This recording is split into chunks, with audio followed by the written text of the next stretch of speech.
Hey everybody, I'm Francesca Maxime, and this is Wise Girl for June 11th. It is an amazing Monday here in New York City, and I have a really special guest here today to share with you that I'm thrilled about. Lama Surya, the author of many books, I think 14, although it could be more. Awakening the Buddha Within is one of, I guess, seminal work, if you will, that many people are familiar with. He's one of the foremost Western Buddhist meditation teachers and scholars, one of the main interpreters of Tibetan Buddhism in the West, and a leading spokesperson for the emerging American Buddhism. The Dalai Lama affectionately calls him the Western Lama, which I love. Surya spent over 45 years studying Zen, Vipassana, yoga, and Tibetan Buddhism with the great masters of Asia, including the Dalai Lama's own teachers, and has twice completed the traditional 3-year meditation cloistered retreat at his teacher's Tibetan monastery. He is also the founder of the Dzogchen Center and Foundation in Cambridge, Massachusetts, and teaches all around the country and the world. Lama Surya, thank you so much for joining us today on Wise Girl. Thank you, Wise Girl. Very wise to be doing this kind of thing.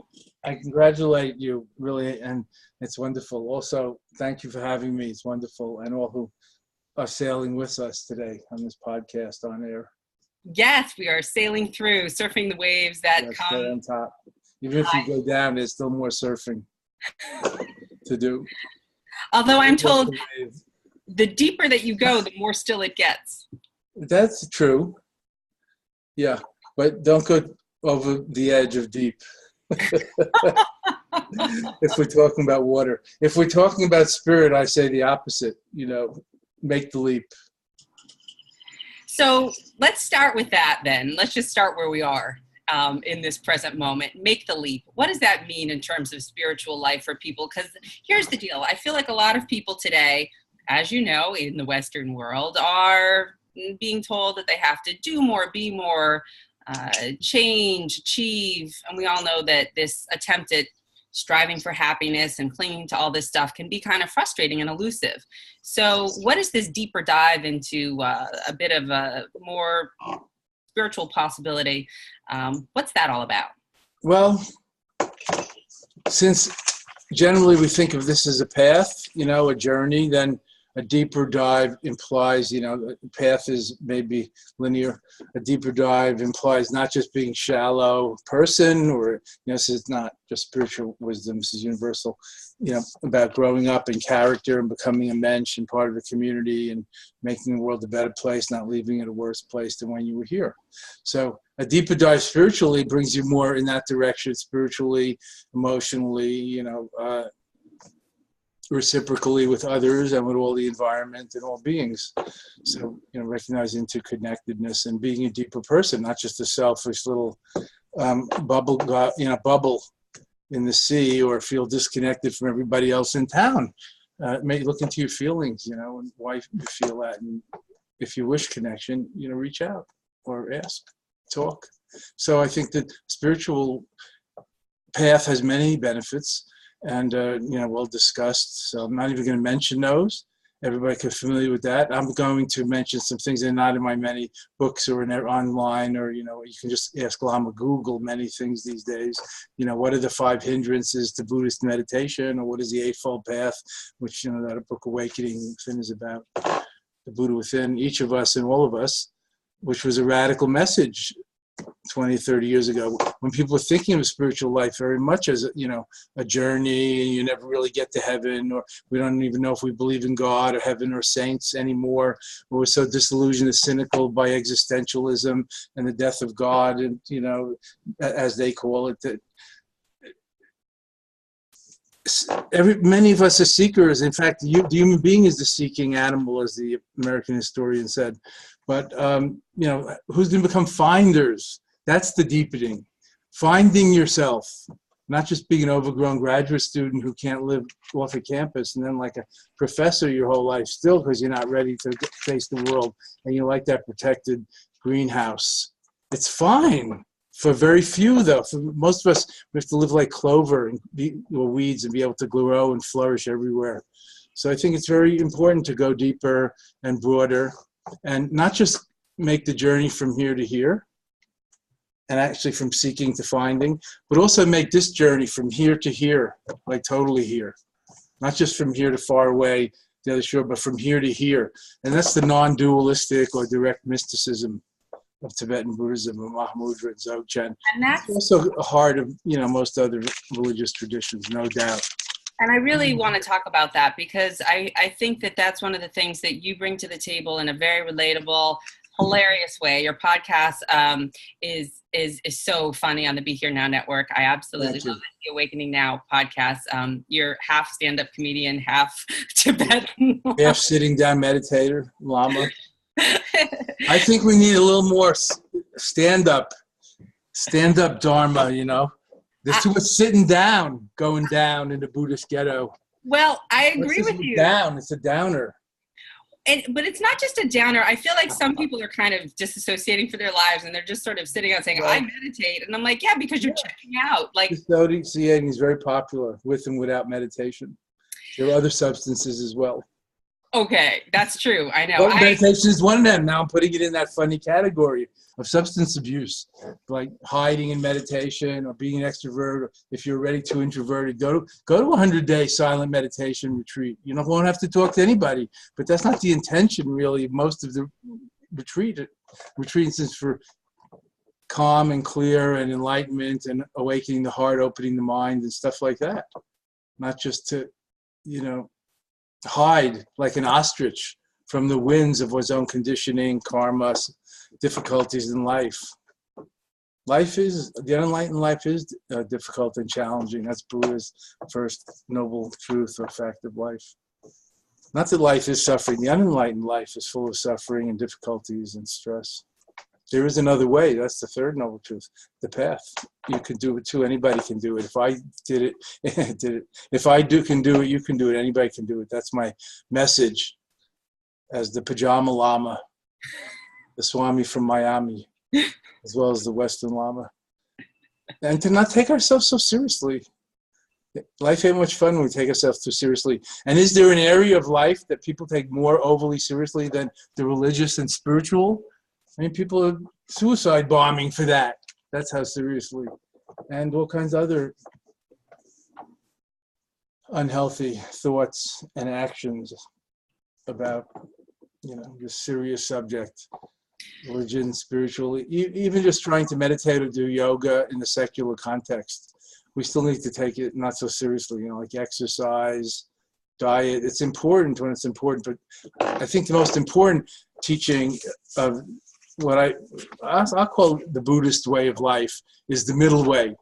Buddha never called his path Buddhism, and he never said he was a teacher or guru, always that he was a spiritual friend or elder spiritual brother, friend.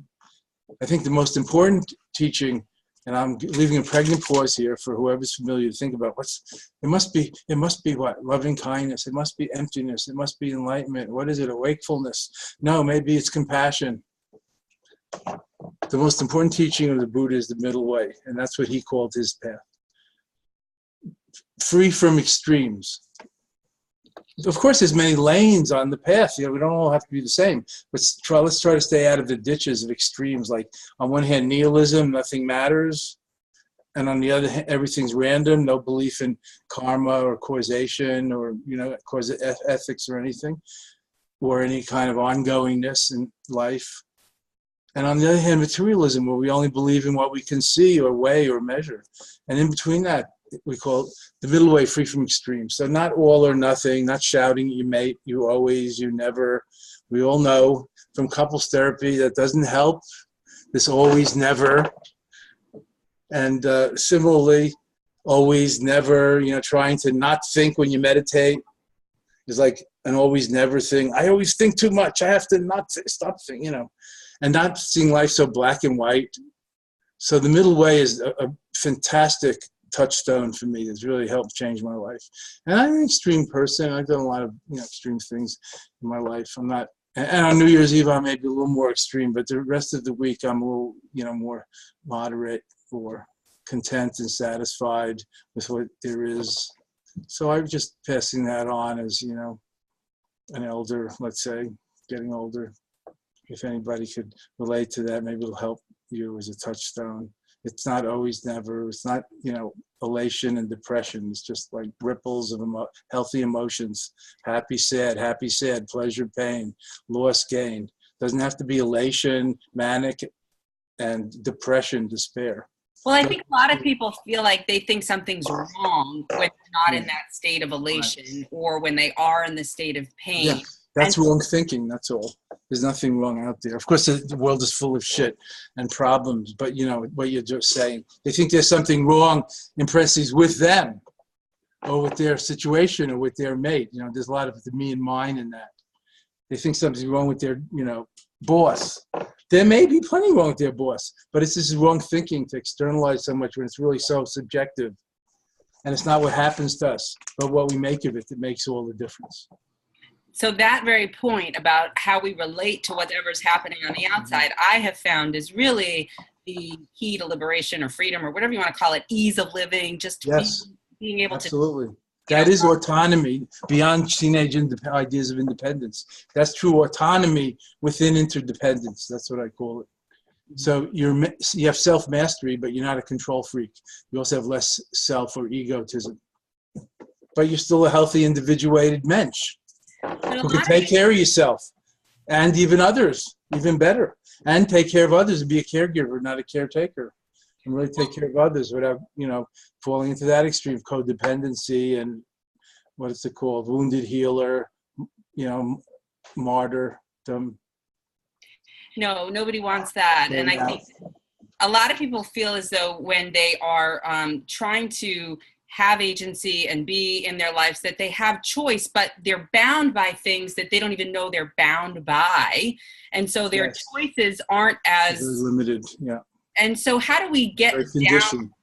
Right. So you were talking about going, the more vertical path. And now, how do we get down? Do you want to say a few more words or not? Well, just so I guess just to clarify what it is that I'm, How did we get down or what now here? The bottom line is I feel like people think that they have a lot of choice in the world because we live in this free country of the, USA, which is where I'm originating from. The home of the free and the whatever of the brave. Right. Brave. And it's wonderful. Especially if you're the right color, etc.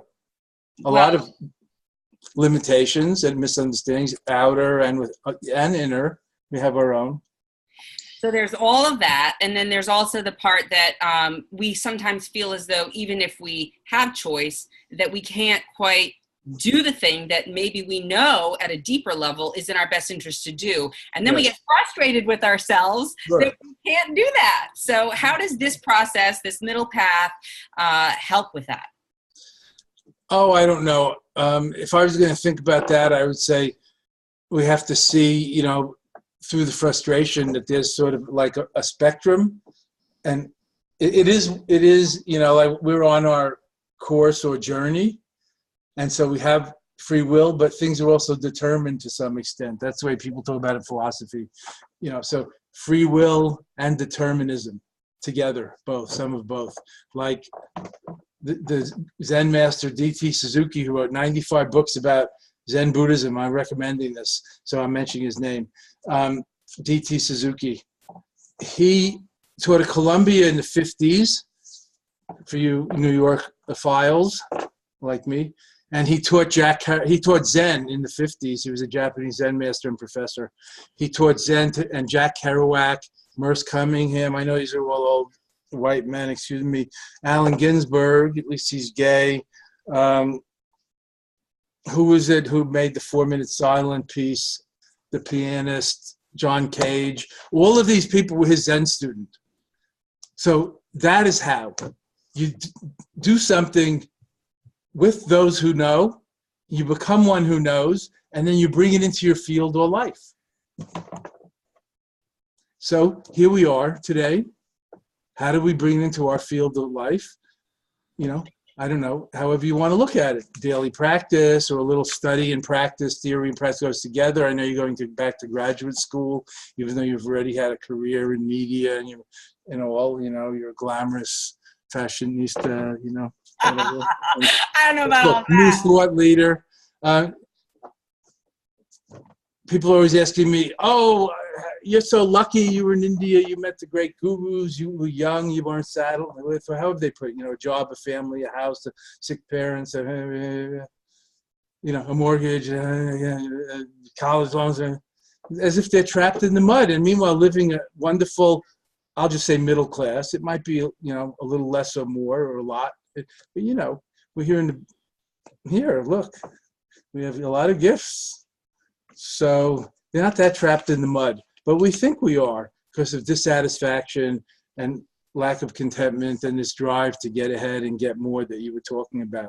It's kind of historical, the American dream and the manifest destiny to go all the way from this coast to the other coast. And we're still like, what's it called? There's still body English from that ball rolling from Europe to here, and it had to roll so hard, that bowling ball, those ships, those people's minds, to get out of that old world and old world mentality and seek whatever they're seeking, religious freedom, better life for their children, endless resources, power, empire, whatever. That body English is still on, and this ball is still rolling like a snow, and we're still part of it. And it went all the way to the West Coast, and isn't Hawaii part of the U.S.? Oh, sure, why not? And Alaska, and I don't know, Philippines, I think, or something. I don't know what I'm talking about. Guam, has the same status as Puerto Rico, and Guam is like right near Japan practically, but we almost own it. So, so that's the outer story of our conditioning and drivenness and karma. But the inner story is from our parents and grandparents and genes. Don't overlook that, our new discovery of genes that goes from one life to another. Hey, maybe they were thinking of genes, but they didn't have microscopes when Buddha was talking about the body English continuing into the next life. Like if you damage your genes now, it affects your reproduction, and if you, I don't know what, and if you, damage your children, it affects their whole life. Oh, I didn't realize that. A kick was worse than a kiss. When the kid was going off to school, nobody told me because my parents kicked me. And the ball keeps rolling. And we have to look at ourselves and see if this is true or not, and not keep doing the same thing habitually, routinely, and expecting different results. Well, that's the definition of insanity. So we're very conditioned. That's karma. We're very conditioned. That's just psychological theory and all developmental theory about nurture and nature. But we're also, we can decondition. We can recondition, as we all know. Even heroin addicts and others with extreme addictions can recondition that conditioning and decondition and be free and be autonomous within interdependence, not just have teenage freedom yet a little irresponsible. So I think that's what we're advocating, to take stock of your life and recondition. Find ways that work for you, recondition and decondition. And that's what big freedom, nirvanic peace, unconditioned love, enlightenment, and transcendental, cosmic wisdom means. Not just more facts in your brain or in your computer in the over-information era. Not to mention more material or more zeros after your assets. Right. Well, one of the your sort of neighbors over there in Massachusetts, Terry Real, who's probably somebody that you're familiar with, he's a therapist. My friends are mostly unreal. Go on. Well, he's sorry. Couldn't resist. It's all good. Terry Real, the therapist. What is real anyway? He's also a therapist. Yeah, and he does a lot of work. You're Who's on second? Don't let me divert you, Maxine. You're a trained media person. I'm reining you in. I'm reining you in. I'm taking out my magic lasso, my Wonder Woman magic lasso. And I am like a Maverick or a Mustang. I need reining in. Yeah. You and your football days. I can see how you would plow through the field, if you will. Yeah. So in any case, even in the snow and mud. He's a lot like you in some respects. One of the things he talks about is that he wrote a book called I Don't Want to Talk About It, about male depression. And a lot of that, I interviewed. Now I remember, because I see those books and they're very important. I thought, wow, this is good. More books on depression and even male depression, not just female depression, or, very scientific. Excellent. So tell. And he basically talks about the fact that he has two sons, and he dealt with his stuff, his abuse from his father, his Yeah. all that stuff that you talk about, ancestrally, genetically, whatever it is. And my two kids won't experience the same things that I did, and so it stops here. It stops with me. That's great. Now, he helps a lot of people. So he took that step forward. A lot of people, I think, that I encounter feel resentful that, first of all, they're hurting. Secondly, they feel angry and resentful that they have to do this work. And thirdly, they feel like, what's the point? And so these are just the, those are good questions. Right. And so when I look at someone like him, who very clearly has said, well, here's the point, because it has to stop at some point. And those are some of the benefits of, reconditioning, the spiritual life, whatever transformative techniques you work on. But that people have the fear about stepping in. Of course. And so is there any way that we can talk about something along the lines of like, actually, it's going to be a little cloudy, right? Sure. Like, but that doesn't mean that you can't still cut through the fog. Yeah. It's cloudy now, and cloudy, clouds are part of it and make the sky more beautiful. In general, although it might just fog out the whole sky, but in general, the sky is adorned by clouds, and we see the sky better when it has some punctuation. Similarly, if we were always in the same mood, we wouldn't even feel anything, and we wouldn't know anything. So again, the middle way, it's not like all sunny day or all cloudy day. And there are places in the world where there's no sun for 4 or 6 months, or blah blah. But in general, we live in a middle way of like 12 hours of daylight and 12 hours of dark, and we also have an emotional life that vacillates up and down, which is healthy and brings us intelligence from the field and from our body and stuff. It's not like we have to get rid of our fears or anger. Those are just energies, but we can look for ways to constructively relate and respond to them, not just react with a knee-jerk habitual reaction. Like when somebody cuts you off in traffic, you might feel anger, but it doesn't mean you have to act it out. Anger is not a crime. Anger is not even an action. Anger is a feeling. And then if we react angrily, or we, push, kick, cut off, whatever, shout back, then that's like a more makes karmic imprint. We make it more habit that way, instead of letting the habits run down by not feeding them. Let the wheel of conditioning run down without feeding it, by awareness, by being. So this is how we bring our awareness into the present moment between stimulus and response. So whatever we feel, that's a stimulus, and we consider how to respond, rather than just pushing it away, stuffing it down if you're like an aversion kind of type, or grabbing towards it if you're a greed and desire, I want it type. This is really mainly, if you get basic about Buddhism, there's a lot more sophisticated ways of looking at it. There's 2 or 3 types. There's the aversion, anger type, or fear, paranoia, and there's the attachment, greed, desire, lusty. Hungry ghost. Yeah. Well, that's just one extreme of it. So, but my point is, there's only the pushing away and the pulling. I want it not, then I'll be happy. I want it, then I'll be happy. It's simple. And it's exhausting to go through life like that. And based on the illusion of separateness or malcontent that we need to, if only that would go away, I'd be happy. If only I get this, what I want, then I'll be whatever you think. But loved, safe, happy, their vulnerability that peaceful. They're going to be exploited. People are. Well, that's why it's good to talk about this and say people have been doing this for a long time and worrying about these same questions. And you take little steps. You go in a safe place. Some people do it in therapy, where the professional has made a very safe container in private room with locked door or double door. Some do it in group therapy, but it's still a safe container in a room where there's no visitors or observers. Some do it in an intimate relationship, easier than with the neighbors. So you find where it's safe to make baby steps and share your fears or doubts, or show your real self, or expose your main issues and face them yourself. I mean, really, that's the first place to try to show up, is to yourself. So can we get back? We have so much self-deception, and avoidance, and the denial and misperception, even about ourselves, not to mention about others or the bigger picture, the world, the universe, the globe. environment, the species.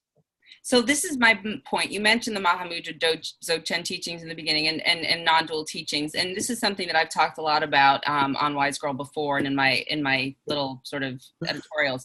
But that, and other people use other words for it. Basic goodness, true nature, Buddha, Right. nature, presence. Religious Yes. people might call it God. Right. Bring it all out. Jesus, nature, the inner light, so the goddess within. Right. And I'm just saying it for our listeners, whatever we call that highest or deepest thing, first of all, it's a placeholder for something we don't really know, can't really name, fix it, and comprehend just with our conceptual mind. We may be able to directly experience or intuit it. Doesn't mean it's not there or it's nothing, but it's beyond words and concepts. God, truth, Buddha nature, basic goodness, the inner light, the clear light, the Christos within, you know, whatever you want to call it. The good Buddha nature, Dalai Lama calls it the good heart.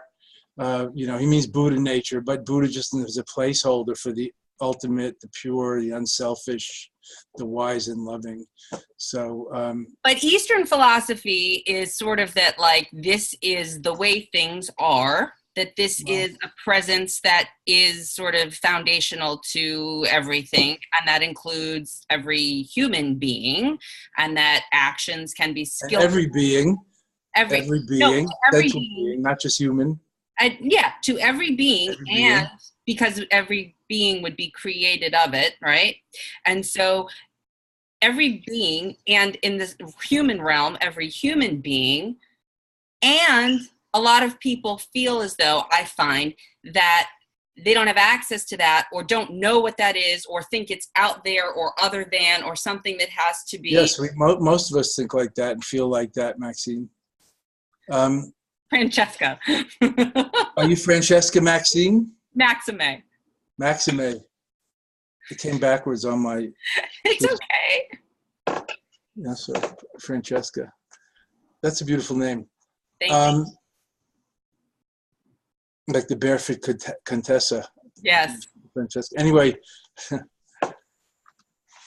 some of us feel separated or no access to it for very practical reasons, like we're in the wrong caste or the wrong gender. I'm starting big and honing in, you know, including other countries, or with the wrong age, or with the wrong something, we're the wrong person, you know, or we're not, you know, I don't know, old enough, educated enough, or, you know, we're a minority, we're too poor, we can't afford to, you know, so we feel excluded or we don't have access. That is stuff we have to deal with at, I think, two levels, and one is deal with the systems that are broken.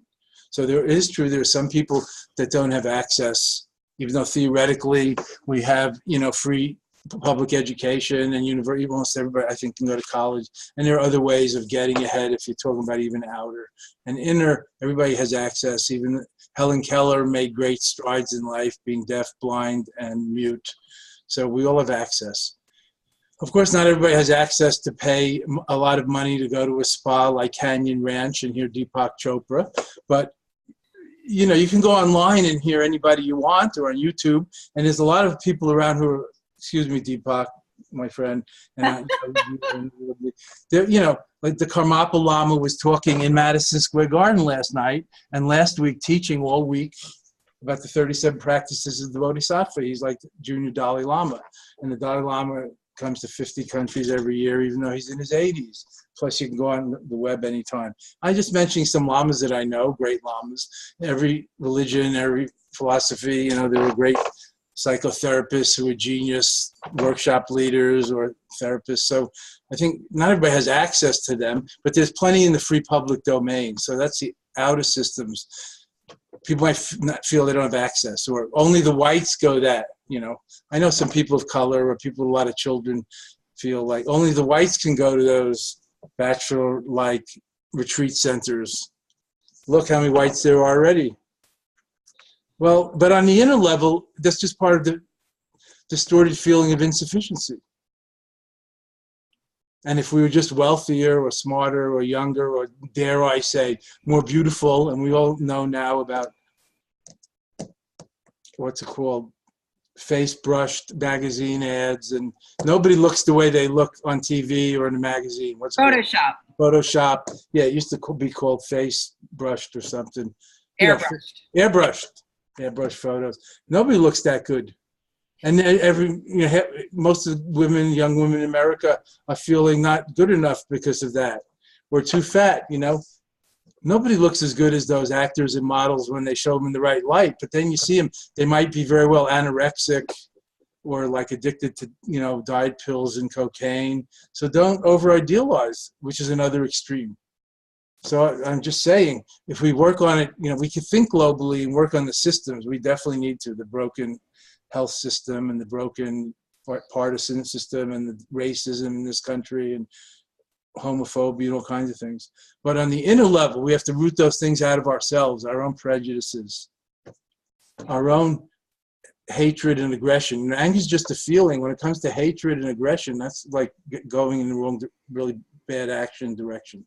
So I think we could, if we're interested, look into uprooting these seeds or cooking them a little, becoming a little more aware of them. So when they arise, we don't just react to them.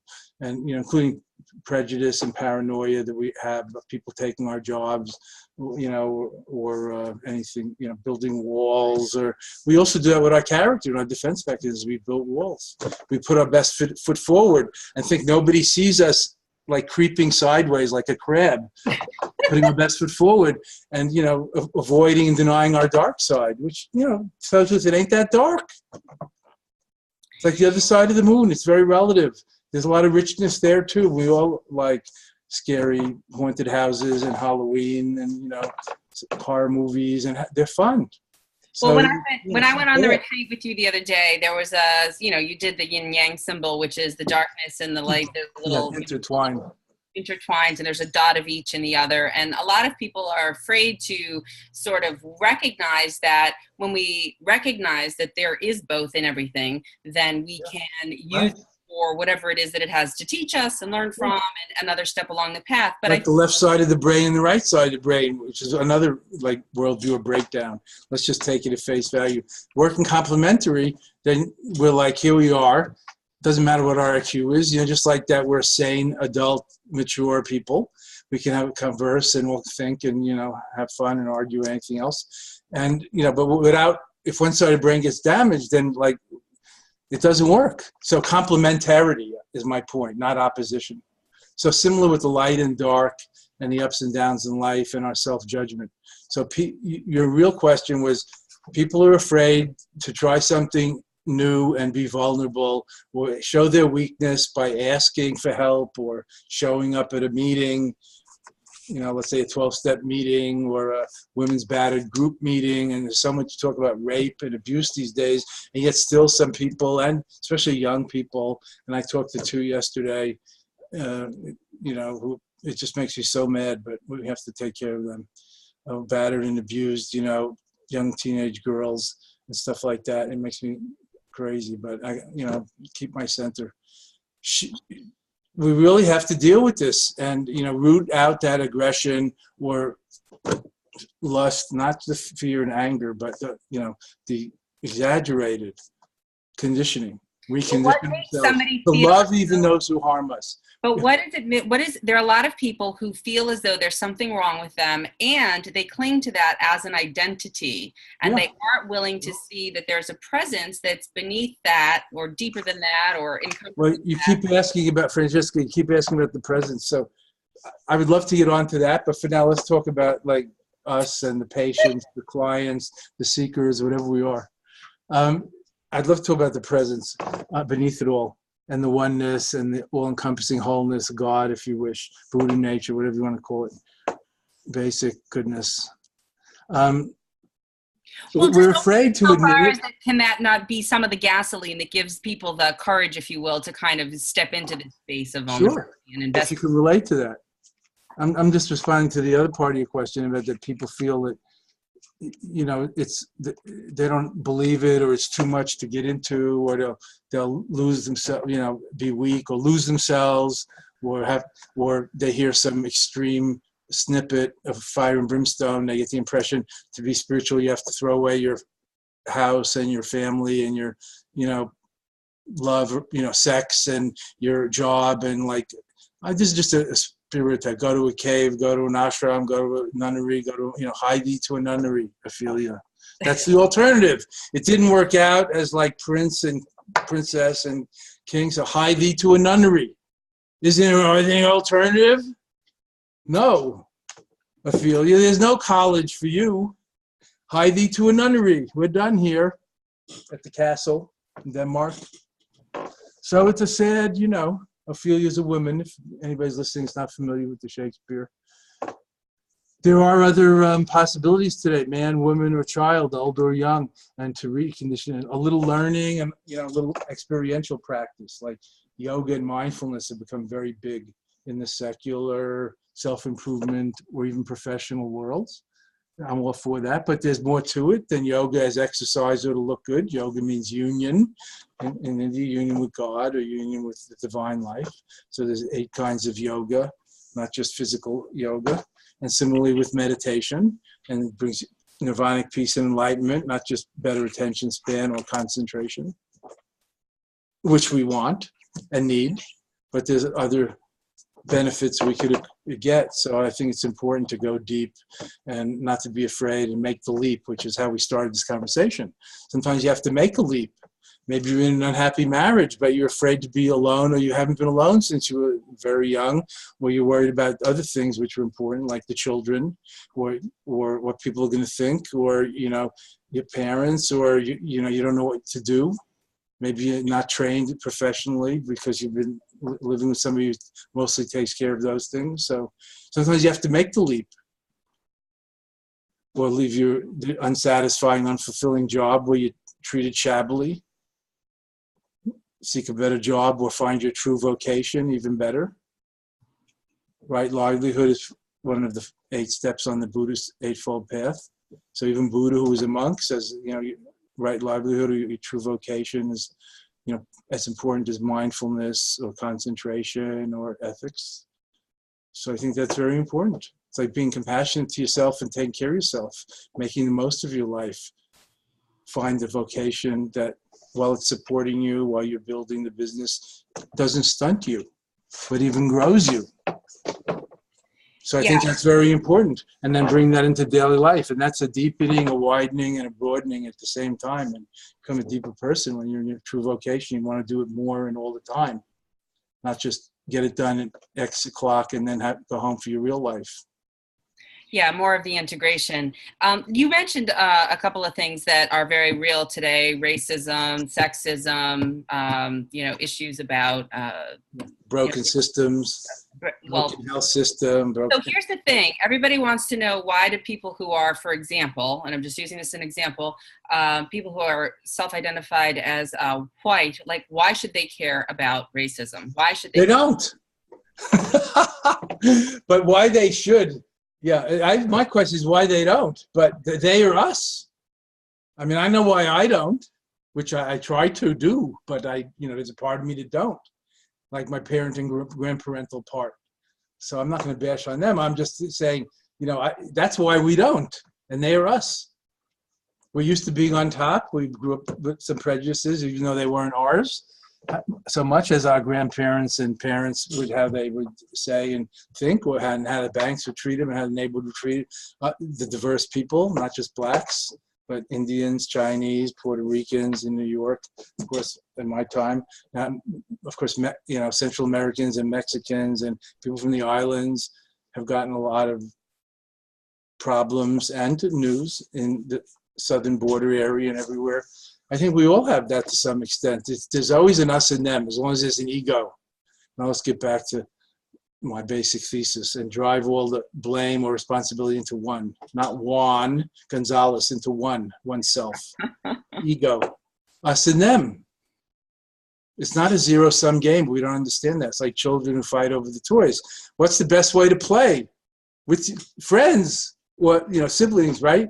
With toys, not just my toy, like a 1.5-year-old with their first toy.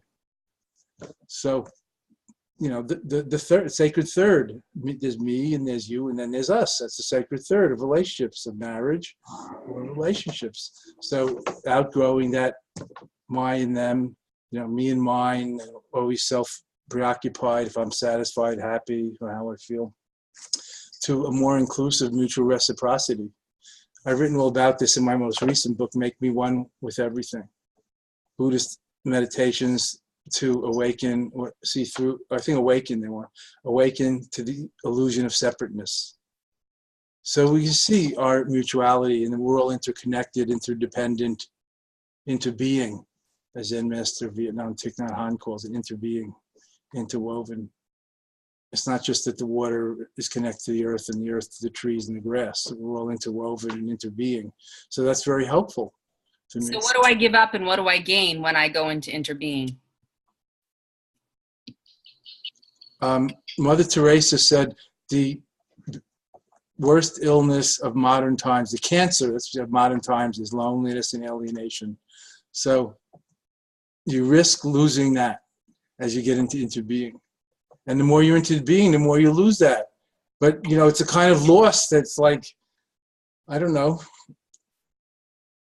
if you losing something you don't want or need. But I'm going to be devil's advocate. Enlarged tonsils or your appendix. I'm going to be devil's advocate. It's not real loss that you bemoan because you're getting something better. It's like when you get healthy, you lose the disease. But what if you don't think you're diseased? So I'm going to be devil's advocate. Then you wouldn't be doing this. So how do we get people who That's are... why I'm saying generally, if you want to, instead of telling what people that they should do, like I sometimes say, why did you come here tonight? And somebody says, I'm a seeker, or I want to learn something. Or I said, a seeker? Why? What are you looking for? Did you lose it here in this room? That's the materialist approach, and it's absurd. But we often act like that, looking for love in the wrong places, as the song goes. We're wasting our time doing the same thing again and again and saying tomorrow will change when we know we're not going to. But I'm going to play devil's advocate. I know there are people out there who are earning a decent living, who are able to get the kind of intimate, physical, satisfaction. They can have sex when they want. They can buy what they want. They can go where they want. Yeah, I know people like that too. And then they say, well, why should I care about racism? Why should I care about sexism? I really don't tell them they should anything.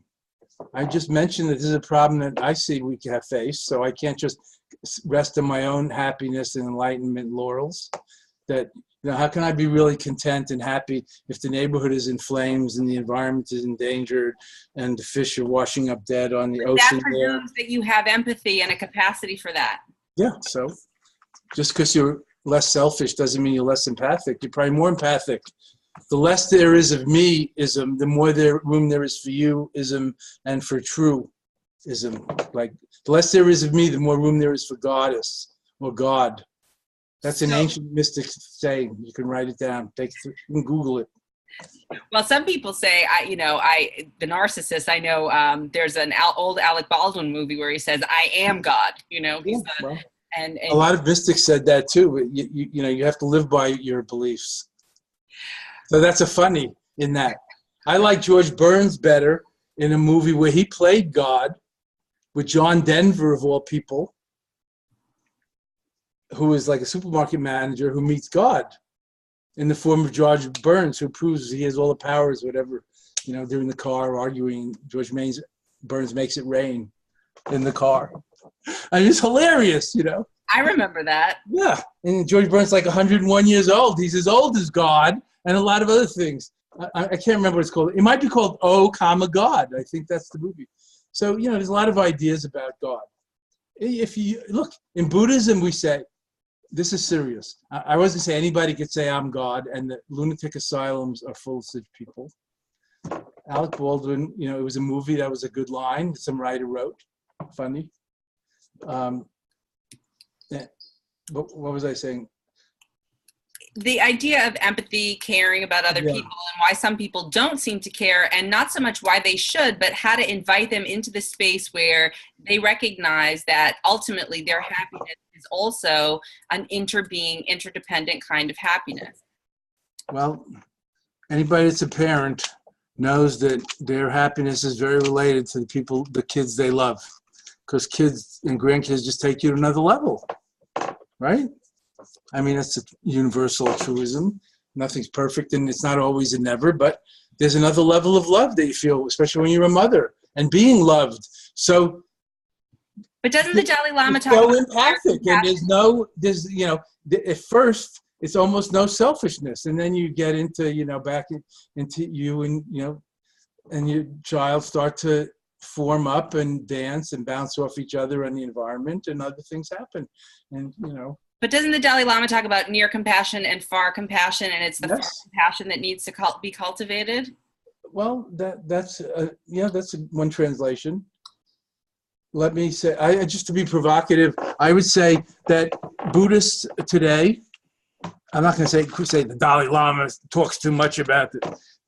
Buddhists today in the West, in English, we often hear, I think, too much about compassion and altruism and loving kindness, which of course we need to hear about, and you can, in one way, never have too much. But real compassion, loving kindness is not too much, and it's not being a hovering helicopter parent, or, there's a difference between mothering and smothering.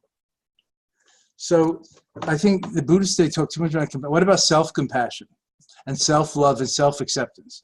Now, so we have to have both, breathing out and breathing in, how we relate to others, how we relate to ourselves. And there's a lot of work to be done in this area.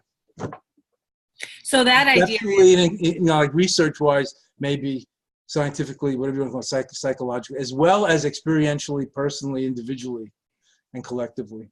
And then we'll see. And so the Dalai Lama is saying, theoretically, you should love everybody, well, beings, not just as much as your child. That's real far compassion. That's unrealistic. That's an ideal. I was joking to you before we went on the air. You remember, Francesca? It's easier to love all beings and than to really love somebody and get over your intimacy issues and let yourself be vulnerable and not fake it, authentic, exposed, totally present, rolling with the punches, dancing together, fighting together, working it out in the bigger context of big love, unconditional love and connection beyond the polarities of like and dislike. Unconditional love and commitment and connection beyond the polarities of like and dislike, which are mere feelings which go up and down. And if you dislike it too much, you can't stand it, that's a problem. But the little like and dislike, is nothing. So your question was, what happens when you, let go or make the leap? You're not losing anything. You're like letting the hut collapse and finding out you're living in my father's, my God's mansion, as it says in the good book. In Buddhism, we say that's what it means to see through the illusion of separate self or ego. You're still an individuated adult ego who takes care of himself and their children, first, or something like that. But you also know there's another side to things. And if the neighbor's children run out in the street, you leap like Superman, risk your own life to get them, of course, or the dog, not just yours. So the middle way, both and neither, not just no one home or big ego, me, I am God. Man is what it is. A man's castle is his home. Is his home. I mean, it's not a woman's castle, too? No. It's a shared castle. You mentioned the word commitment, and I think a lot of people who are a bit younger, who are trying to do this relationship building and stuff, are having more of a hard time because there's a lot of choice in the world today. It's a lot easier to. Yes, that's fine. I know. I feel for you all, really. There's a lot of choice, but this has been going on for a long time. The increasing amount of choices with globalism and travel and media and. People used to marry or just only know people in their village or their religion or their gender or their whatever. So it's been going on for centuries, and it's a conflict and a struggle. I just want to get back to a very important point, that I want to make about the God and I am God and all that.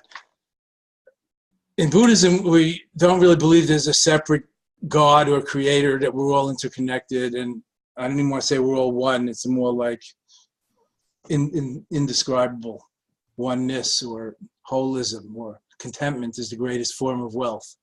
Nothing can be more fulfilling than that. Contentment and fulfillment is a lot more than temporary happy and sad or pleasure and pain. So if we think that there are some people that they have everything they want, which you spelled out a little bit in your way. We think like that, and it's just like, we all question this. Aren't they happy? Well, I don't know. There seems to be a lot of suicides lately among people who seem like Alec Baldwin on top of the world, Anthony Bourdain, Kate Spade, a 20-year-old star of one of the hottest TV series now, a boy to me, I saw in the news today. What was his name? Because I don't watch those new series, but, I got the picture. It was very sad. And just yesterday, in front of 300 people, I did a day workshop retreat with Christian Das and Sharon Salzberg, and we chanted and meditated and taught and had a lot of Q&A. 2 different young women spoke up about being exploited, abused, raped. They used different words when they were teens, and not telling anybody and being ashamed and going back after college to live with their parents and feeling lost. It was heartbreaking. But we have to do something about this. And these are upper middle class kids that, have everything externally, and so do their parents. So happiness is good, and we all seek that, but there are deeper levels of contentment and fulfillment. Like, you might be crying because your parent died, but you're happy that, the parent died and not the child or the grandchild. Like, dying in the right order is the natural law. So beyond happy and sad, there's a contentment and fulfillment when we do the rites and rituals and accept the necessary losses in life. And I think that's very important, and not to over-idealize it. Just because some people seem to have what you want, they must have what you really want, or what they really want. And I don't have to keep moralizing about that, just to mention the suicides of some famous people and other things that have happened, and the toppling of some of the kingpins, mostly men, not entirely, of our culture, in the Me Too movement, but also elsewhere before that, and the great disillusionment of modern times, and postmodern times, with authority, with hierarchy, with any notion of God or spirituality or religion, or, like the politics is an honorable profession. Robert F. Kennedy said, who was assassinated, would have been president probably, he said, it's amazing to me that to think that I came into politics as an honorable profession, because now people snicker if you say something like that, if you believe that. And that was like 40, 50 years ago, but it's supposed to be public service. So these are big questions. And I guarantee that if you work on your, quote, self and your bigger self being, and self-love, self-acceptance, self-compassion, self-understanding, self-realization. I know it sounds a lot of self. As Rabindranath Tagore, the great poet, first Nobel Prize in India, said, when you know your true self, you know God. This is in the Vedas. This is, Advaita Vedanta, the non-dual Hindu philosophy. So your true self with a capital S. When you see through your ego bubble and you're in the whole sea, even though you don't have to kill the bubble, you're still in the whole sea, and the whole sea, and you're nothing but sea now. So that's the underlying oneness that runs through everything, whatever you want to call it, interpenetrativeness or interbeing, or the divine within, the inner light. The great Tao, I think, is one of the best ways of calling it, even though it's foreign. It's a word we should know, not just Dow Jones. The great Tao, that's what I'm talking about. The river or the ocean of being that we're all bubbles or waves or whirlpools or icebergs or clouds in. Yeah, I totally. Read the Tao Te Ching, translated by Stephen Mitchell, friends. It's one of the wisest book in the wise girl's world. And in the Dalai Lama's world, too, my world. Right. No, it is the way, if you will, the way things are. I mean, I guess that's the bottom line is we continue to try to cling to things that aren't the way things are, and we are afraid of experiencing things as they actually are, which makes it really, really hard to just be here, because we're resisting the actuality of how things are. And, pulling in, like at the same time, one step forward, one back. Right. I want, I don't want. I love you, I hate you. We generally don't hate people we never met or don't know. We only hate the ones we love or had hope and expectation with. There's always seemingly a part that seems that we feel like it's not okay to just feel okay.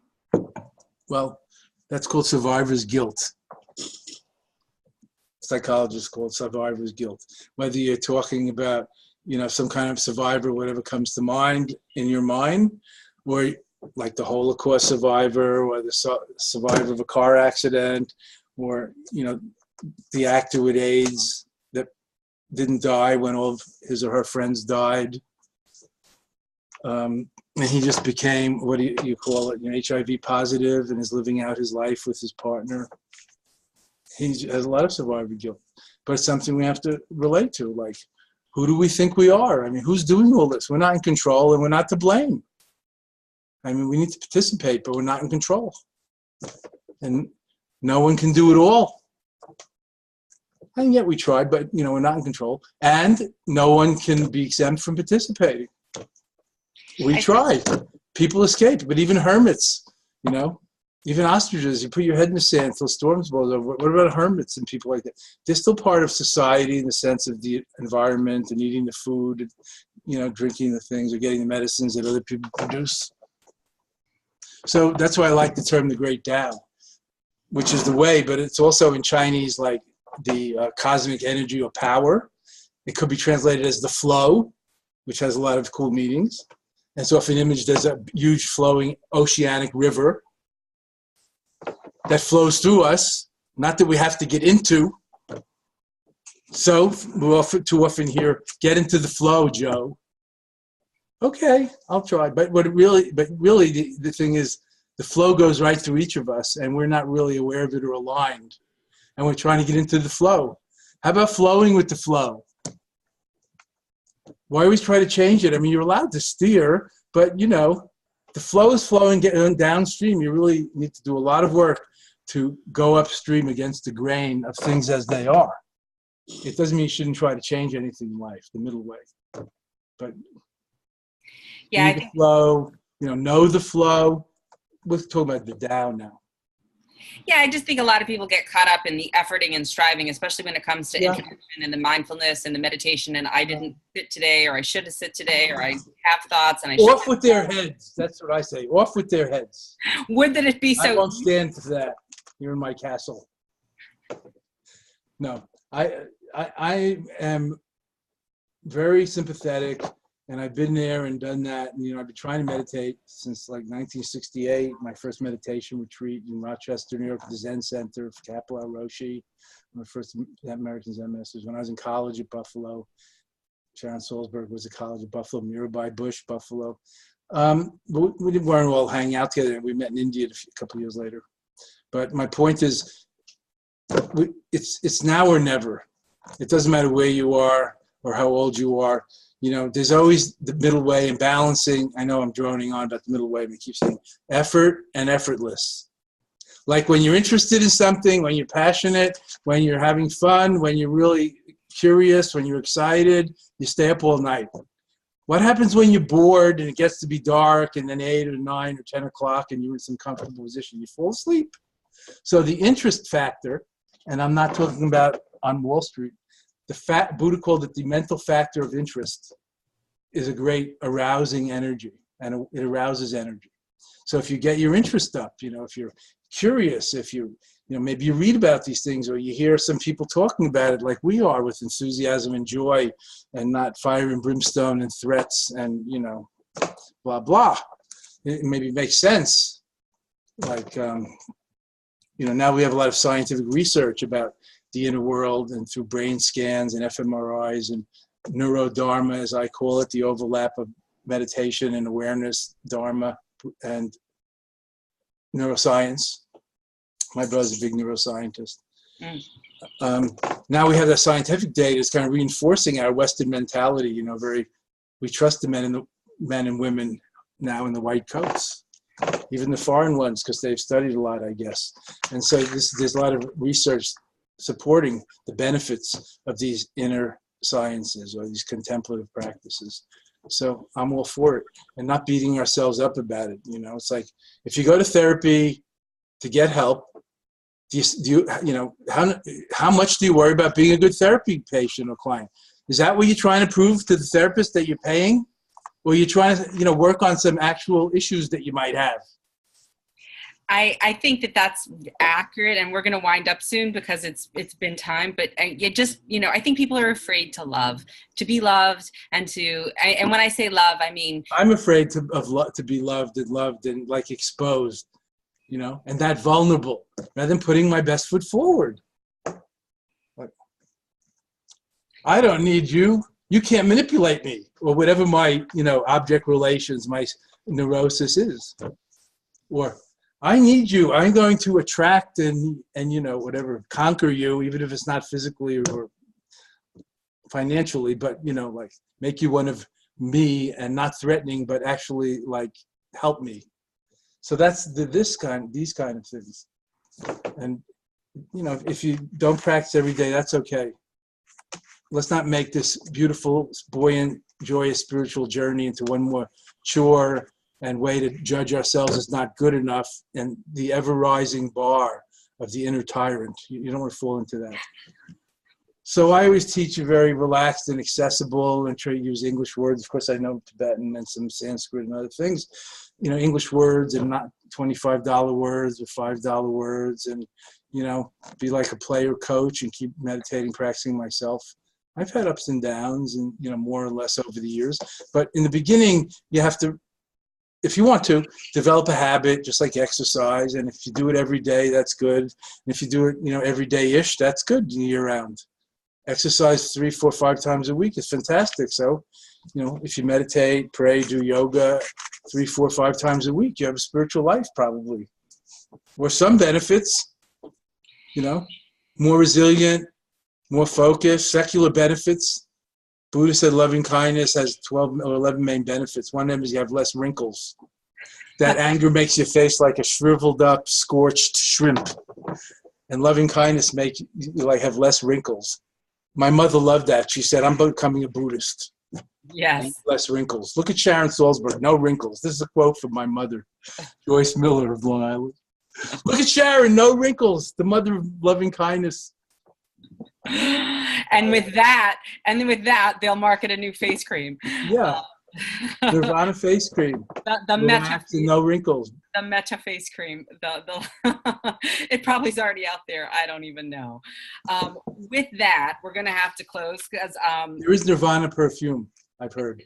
And there's also samsara perfume. Well, yeah, I'm familiar with that smell. We don't want to be using too much of that. Thinking makes me smell good. See? I think that's the illusion. If I just do this different, then I'll get what I want. There's a lot of I in that, me and mine. But it's the old adage of wanting what you have, or yeah. There's even a funny way of putting it, since I'm a praying and quoting and writing person. I say, pray for what you have, and all your prayers are already answered. So that's not exactly the same as affirmation, which is kind of making up the most fantastic thing and then trying to say you already have it. I am rich. I am content. Well, I hope so. This is really, pray for, like, accept what you have, and all your prayers are answered. And of course, there's middle way. It's not all or nothing. So you don't have to become passive. Pacifist, peace-loving, is not the same as passive, like a doormat. So we can still take action and try to make this world a better, and must, I believe, make this world a better place, and ourselves better people. I'm not going to say you better people, ourselves better people. Root out the prejudice and the anger and the racism, or whatever little I have. I lived around the world. I have so many foreign friends of all colors. But there's a little part of me that's still the, socialized New York Jew, etc. From what did we used to call this country? The Judeo-Christian country of America. Somehow we forgot about a lot of other people, and people are still using those words, even though there's so many other kinds of people in our country. So I try to see the one in the many and discriminate in the different many as to, like, skillful, helpful, and wholesome rather than harmful, and see the light and the Buddha and the divine and the goodness in everyone and everything, and also recognize when it's not there, try to take care of that as appropriate in myself or reciprocally. I mean, we can share these things. It's not a shame if I say, oh my God, you are so, I don't know, greedy. It's like if you have a right relationship, you can say that. You say, oh, well, that's not what we want to be, but and I don't just mean a sweet tooth. I hear you. I think it's a beautiful thing to want to self-investigate and then to use that to try and show up in the world with a little bit more kindness. Can't go wrong with that. So yes. So wisdom and love, and alone and together, and from out or in with altruism, helpfulness, and good deeds, and relations, and from inside out, going deeper and spiritually richer and higher, if you like, evolving, getting enlightened, living the awakened life, mindful life, imitation of Buddha, not necessarily imitation of Christ, which is a great mystic classic, but the imitation of Buddha. We're all Buddhas by nature. We only have to awaken to who and what we are. I'm translating from the Tibetan, from Dzogchen. And with that, we are all Buddhas. How to awaken the Buddha within, Lama Surya Das, and a bunch of other books. We also shared that we're poets. I know we didn't even get into that, but how that is also a way of really kind of tapping into these kinds of things that you can't really explain necessarily with muses language. Yes. Muses. The muses. Lama Surya Das, thank you so much for joining me today on Wise Girl. Truly a pleasure. Always great to see you. Thank you, Wise Girl. I can't even remember your name, Francesca, so I'm always going to call you WG. I hope I'd be more than a wise guy. It can be my rap name. All right, cool. Lama Surya Das, thank you so much. Have a terrific evening. My pleasure. Love to one and all. We're all in this together. Love to one and all. Very important. Bye-bye. Thank you. Bye. Bye-bye.